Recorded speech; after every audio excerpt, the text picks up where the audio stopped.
Hey, welcome to the Switching to a Tech Career in Your 30s and 40s podcast. We are really going to be dealing with a few issues today that I hope hit your heart in a way that helps. It's a really difficult thing to switch to a tech career from any other career, especially when you're in their 30s or 40s. It's almost like your entire life must be first crafted around and held in front of your hands like you're a chicken with her hens, a chicken with her eggs. That's what it feels like often, is you're having to make a switch in your life before you switch your career. And that's really why many people don't have any success. They fail to craft their life in such a way that can nurture a new career in the future. So let's talk a little bit about that today. Let's talk about resume fixing. We'll talk about some of the burdens that you have as a person in your 30s and 40s who are, overloaded, overwhelmed oftentimes with life, family, events, organizations, and just the fret and fear of retirement looming. And you're supposed to change careers during that time. Let's talk about that. And then let's talk about scheduling and some helpful things that I've found that may help you as you try to make the switch to a tech career. So first of all, let's talk about your resume. Most people who come to me for help in the past 3 to 4 years, I think it's been 4 calendar years, 3.5 years, have come to me first because they have a problem with the resume, they think. And they just say, my resume doesn't get any response. So this is why I'm doing a masterclass Saturday. And even if you don't attend this masterclass, you can email me, info@techlead, TEKLEED.com, info@techlead.com if you want more information about it. But when people come to me with problems with the resume, they often think that perhaps they have just not submitted to the right places yet, or they think there's some formatting errors, or they just say, I don't know how to make my resume look any better. Let me say that if you think your resume is the problem, it's possibly not the problem. The problem is your mindset about your resume and how you think about what to put into it. So for starters, are you thinking about your resume in terms of yourself trying to get a job? Or are you thinking about your resume in terms of the business person on the other side of the computer who is looking at your resume and is going to evaluate about whether or not you can provide value to their organization? So that's not a problem with your resume. That's a problem with your mindset. And I've had to go through this a few times. Shout out to my cousin's wife out in California who looked at my resume a long time ago. And she said, hey, Brooks, she didn't say it this way, but essentially this is garbage in a nice way. Now, don't get me wrong, but I didn't know what to say about that until I started evaluating some of her tips and tricks and formatting, and it turns out she was right. My resume was showing off my skills and my experience instead of showing the person on the other end of the computer sitting in that chair, showing them what I could do for them, how I could bring them value. So that is the thing I would say about your resume. Think of it in terms of, and from the viewpoint of the person who's sitting across from you and evaluating what you have to offer. So hopefully that helps a little bit. My Resume Fixer Masterclass is this Saturday. So, if you're listening to this and it's a year, the year 2025, 2026, forget about that masterclass. But if you're listening to this and it's January 10th or 11th, 2024, hey, email me and I'll let you in on that masterclass. I'll let you in for free. If you listen to this, give me the code. Let's say the code could be FIX, F-I-X. Give me that code, info@techlead.com. Spell it TEKLEED.com, and I will get you in the masterclass for free. Let's go on to the next subject. Your 40s and 30s. Your 30s and 40s. I switched to a tech career when I was in my 30s, mid-30s, age 34. And to say switch is interesting. Really, according to the IRS, I switched. But according to me, I didn't really switch. I made a very slow transition. I was doing a bunch of projects. And finally, I got the oomph and the encouragement from a friend named Jason Weimer to make the switch to a tech career. And I did.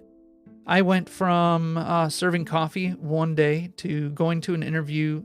I think it was about maybe the next day, even on a lunch break. And then I think I checked into my first day of work a week after that. It was a wonderful transition and switch, quote unquote switch. But the deal was, it was tough.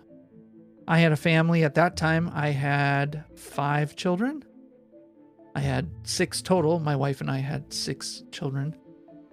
And we have in-laws now, so we still do have 6 children. They're grown up, most of them. But 5 children at the time. And I remember having my kids come in during my Starbucks barista days, and they'd sit down at Starbucks, and it even melts my heart right now to think about a special time, but a hard time. They would come in, and I couldn't afford to really pay for much, but I did get a free drink. I got a free venti Frappuccino or something like that. And so with my wife and 5 kids, I would buy one Frappuccino and then get my other free one, and then we'd split it into cups. So really, I paid for one Frappuccino, and our entire family got a little bit of a treat that they never usually got those anywhere. So I'm just telling you that to try to encourage you and say, look, you may have a hard situation. I understand that. And I'm someone who's made it through. And I know many other difficult family situations from all the people that I've talked to, over 300 people by this point since 2020, who are trying to make the switch to a tech career in their 30s and 40s. I understand your pain. I get it. I'm here to tell you that it's possible to make the switch. And I'm not just going to say keep trying, because that doesn't do anything. You need some tips and tricks. And so anyway, if you're in your 30s and 40s, let's talk about what you can do to find the energy to switch now. We have a situation where you have to pay the bills. Maybe you are married and you have a spouse who stays at home. That was my situation. Maybe you are not married. You're on your own and you're trying to pay all the bills and come up with time to wash the clothes and make the meals for yourself. You really have trouble scheduling things. So no matter what your situation relationally in your 30s and 40s, you're getting older. You realize that. You feel it. And so you feel like every month that goes by is really another month that if you're not making progress, you're making regress. That's how you feel. And the truth is, that's partially true. So how can you make some progress? One book that I've read that I've found to be very helpful, I'll pass along the title to you today. It's a book by Cal Newport.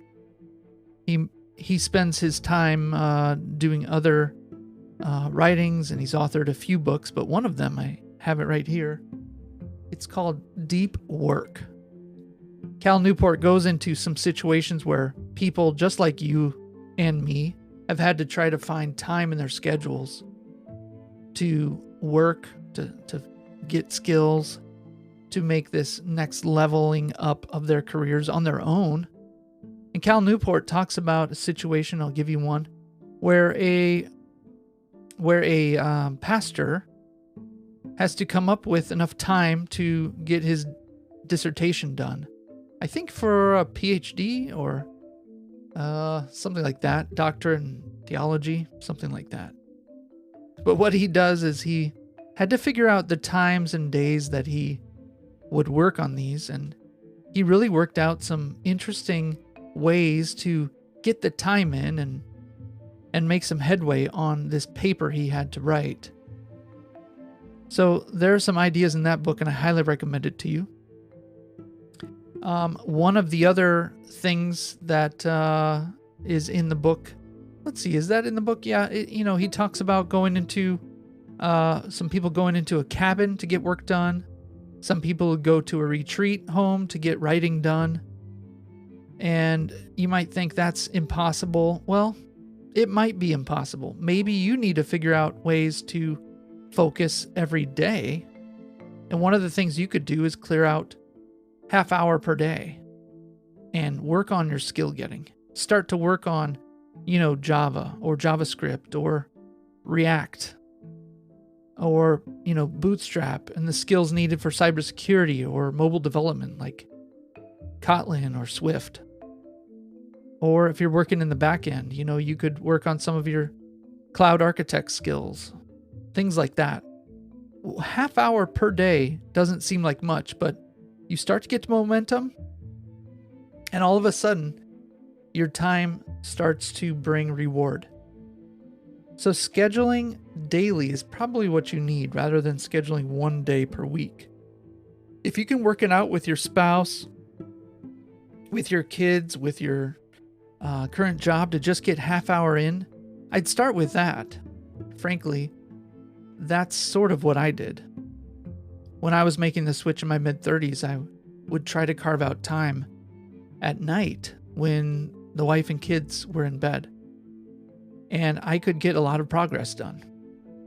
I don't know if that's going to be your situation, but I do know that making some time each day would be very helpful for you.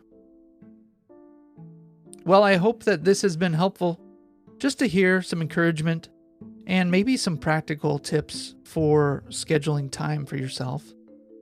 If it's been helpful, subscribe to the podcast and see what's coming up in the next episode. And if you are listening and you kind of forget what to do to move forward with your resume, or maybe you don't even have a resume, but you want to save the information for later, check out my email address, info@techlead.com, and send me the keyword fix, and I'll send you an invite for free to this Saturday's masterclass. Will be held mid-January of 2024, in case you're listening later. Thanks for joining, and I really hope that you are able to switch to a tech career in your 30s and 40s. And I'd love to be a part of helping you through this podcast or any other way I can help.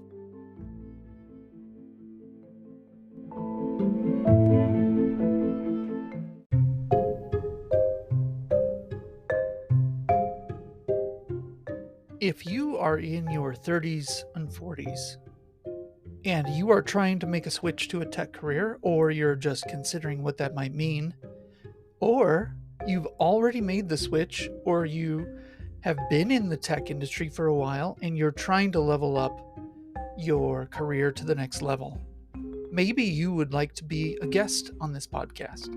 All you have to do is email info@techlead.com, TEKLEED.com, and I will send you some information on how to become a guest. We will go over your information. We will keep it private and give you a guest ID if you want to remain anonymous for the sake of job security. Or we can just use your name as you want and get you some publicity as I give you free coaching and strategic advice on the podcast.